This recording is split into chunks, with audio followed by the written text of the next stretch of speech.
Stillwater's Morning Scramble at 8:46. Dr. Terry McCarty can hang around another segment, and you guys don't know each other, but we're going to introduce you here on the show. Dr. Terry McCarty, State Senator Bill Coleman. Good morning, Bill. How are you doing? Good morning, Steve. Good morning, Doctor. Welcome to the Morning Scramble extended edition, I guess, for you. Yes, sir. Thank you. It's a pleasure meeting you. I'm a regular. Well, I think I'm kind of regular on the show, but I am definitely a regular listener. So, well, I certainly appreciate that, Doctor. Yeah, it's one of those things. I just think that it's one of those things you kind of look forward to in the mornings. And I've been in Stillwater now for 8 years, and I think it's just been on this station, and I'm a frequent flyer. Good.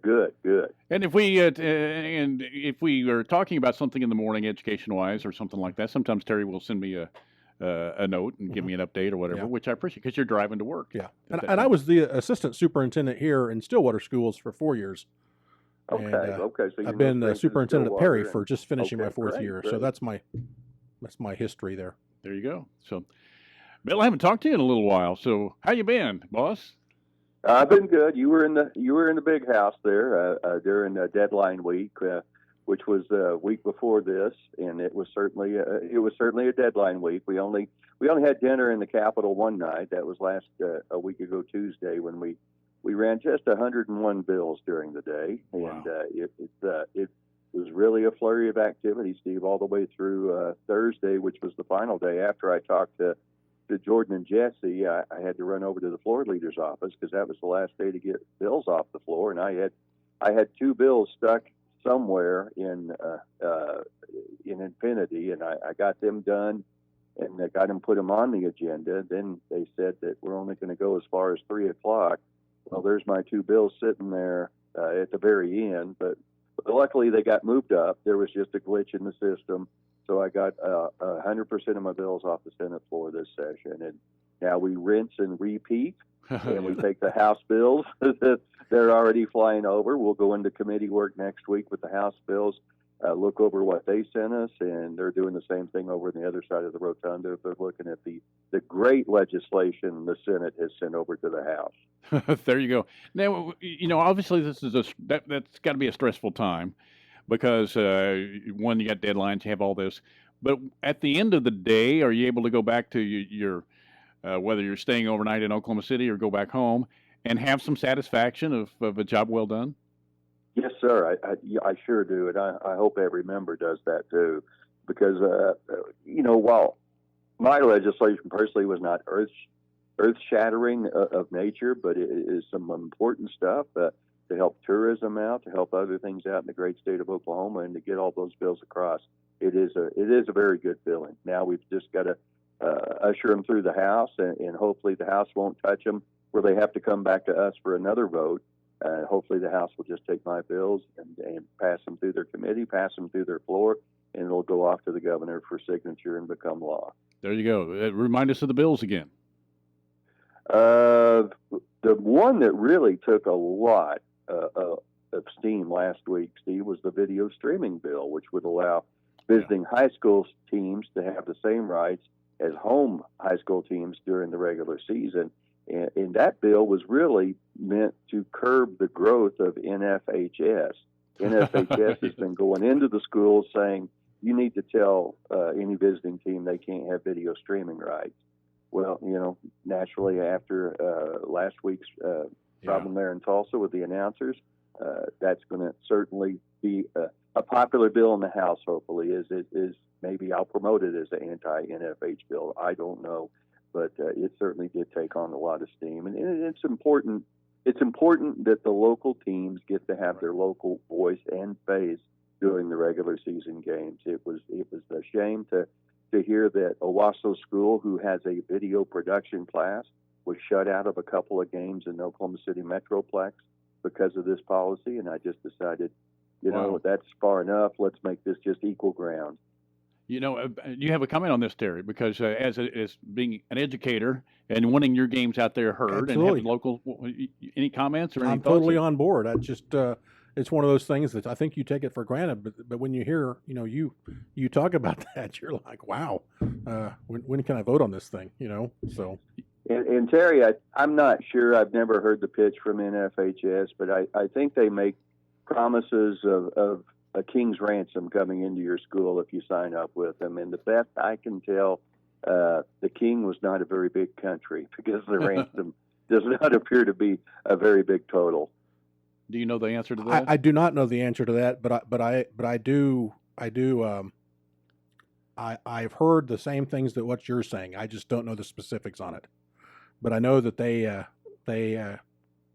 carry a little bit of clout, supposedly. So You know, that as Bill was mentioning before, that took a hit last week, a big time. And I'm not sure I don't know how it all works. I've been disappointed in the fact that it used to be available to everybody. I know the streaming thing has just Yeah. changed, but it used to be even on Fox Oklahoma and all these other outlets. And now you got to pay whatever the premium. And I Right. don't think it's a king's ransom, but they didn't even have. Sometimes they were grabbing, like I told this story last week. It was, we were all masked up, and so this guy comes over to me and he goes, "Are you finally figuring out what you're doing over here?" And so I thought, "Who is this guy? He acts like he knows me or whatever." Well, it was Brendan Manser, but he had a hat and a mask on. Right. How could I know? Yeah. And so, but he was calling one of the some of the games. They just called him at the last minute, said, "Hey, get some free time." And the Big 12 had reduced some of their stuff, Right. so he said that'll be fun.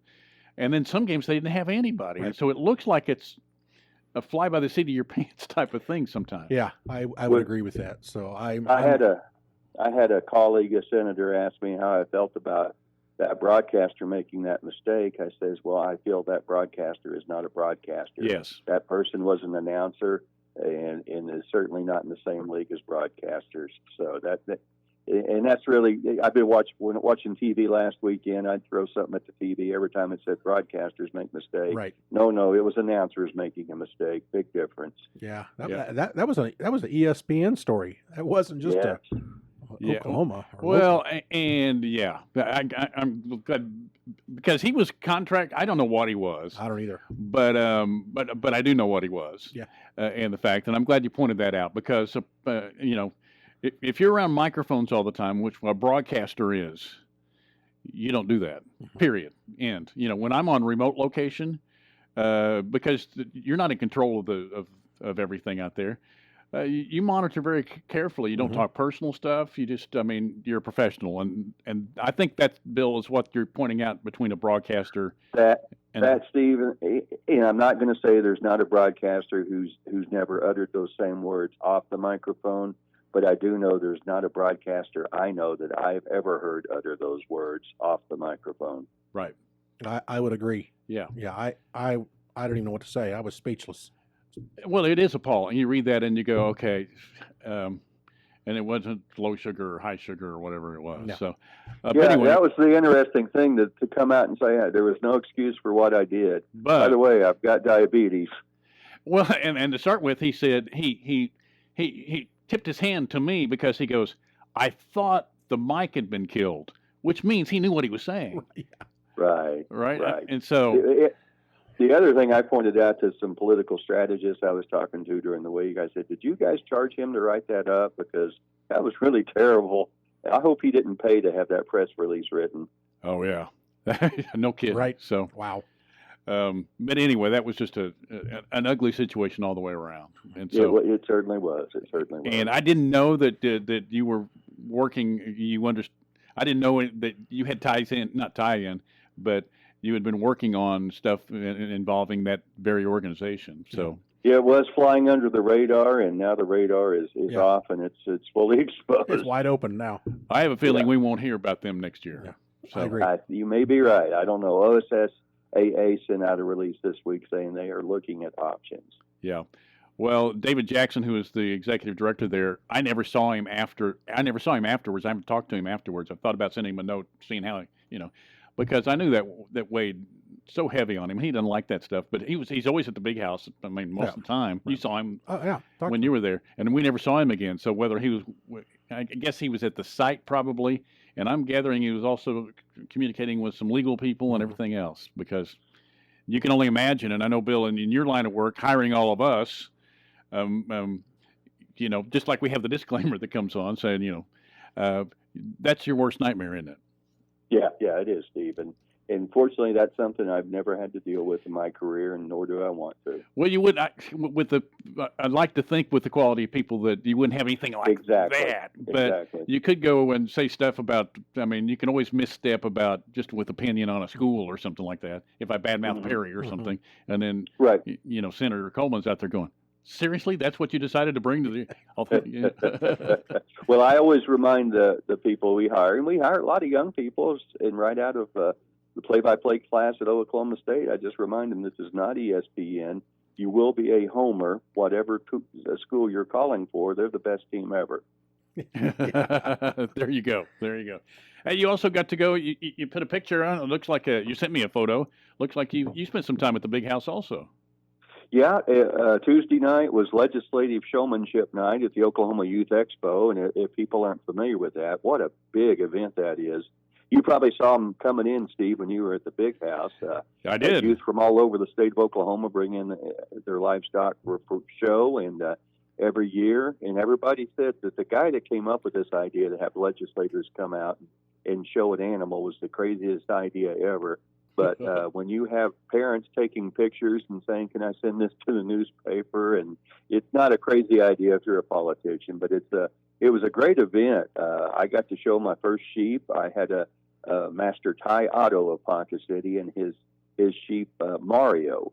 And what will happen is each legislator will sign up with a kid with their animal, and he taught me how to show it, how you have to put your leg in to get their head to stand straight up. I'm looking at the picture now.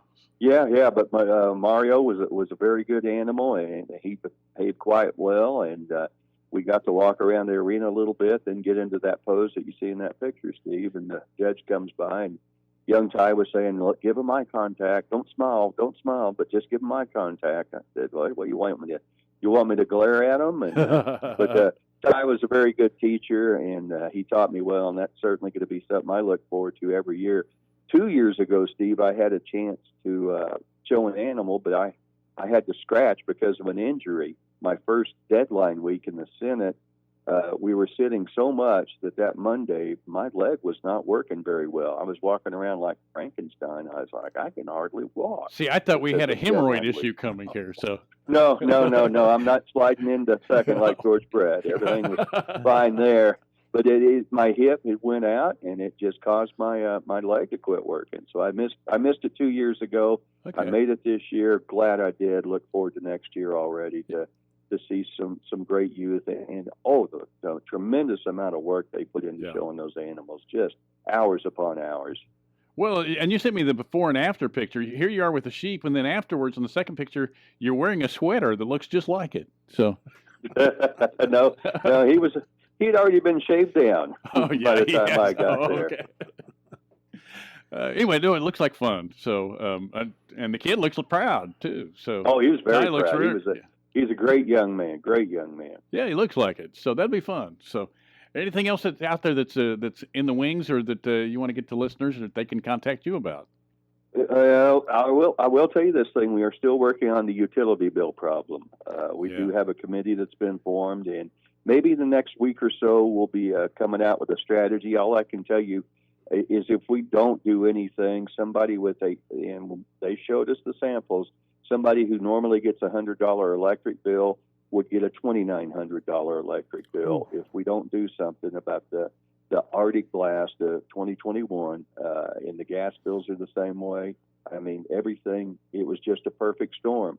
Nobody did anything wrong that we can tell. The Attorney General is certainly working very hard. General Hunter was in that meeting, and they're certainly looking for any price gouging, but because of the supply being so limited and the demand being so high and the usage was so high, there's going to be a big problem. We're going to have to do something about it, or a business that normally gets a $500 gas bill is going to get an $8,000 bill, because these utility companies spend about 4 years worth of energy costs in that 5-6 day period of the Arctic blast. So we've got a good strategy that's coming out. It should be officially announced to where people don't get that $3,000 electric bill. Okay, let me ask. I don't think your electric bill is going to go down. It will go up some, but it's not going to go up that dramatically. Let me ask you this, because we talked about this before. Should people that have it automatically drafted maybe change the way they're paying for a little while? Is there At least for 30 to 60 days, okay, at least until this legislative session closes out, because the things that we're going to be going to be doing will require legislation, and we anticipate that legislation to be finished up before sine die in May. So just keep your ears open. We'll have an official plan come out in a week or two.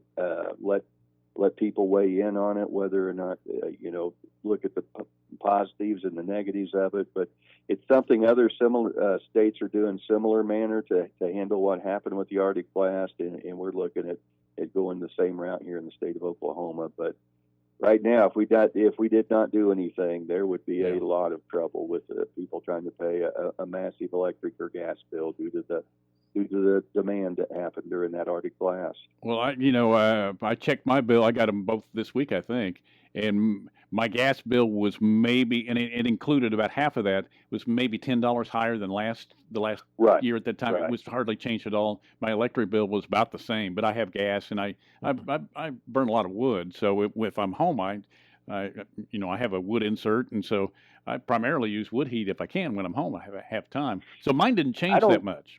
Well, if we didn't do anything, it would, Steve. Yeah. Don't feel like you're out of the woods yet, and we're all going to come out of this totally unscathed. That's not going to be the case. We're all going to have to pay a little bit more, but we're going to pay a little bit more longer instead of paying a lot up front.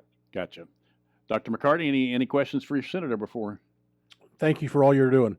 That just listening to you describe that and talk about the fulfillment and the gratification that you get knowing that you're going to bat for common sense and what's best for people is makes me feel good. I can tell you that much. So thank you. Well, I appreciate that, Doctor. We won't see eye to eye on all my votes coming up this session, but I'm always available to hear your side of the story. Fantastic. Thank you.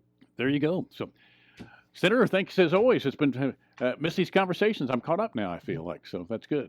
So, all right, we'll get back to normal next week, and the regular hustle and bustle starts on Monday as we go to the floor and then go into committee work immediately after that. Sounds good. So, thanks for all you do, and I'll see you maybe in the next couple of days. I'm not sure. So, I think the payroll's already down there. Oh, okay. I wouldn't. I did stop by yesterday coming back from Oklahoma City, but it was past your time. It was about noon time when I stopped by. Okay. So thanks for all you do. I'll see you soon then. How's that? Thank you all. All right. Bye-bye. There you go. There's Bill Coleman, who's state senator, and he's the owner of Triple Play Sports Radio. He signs our checks.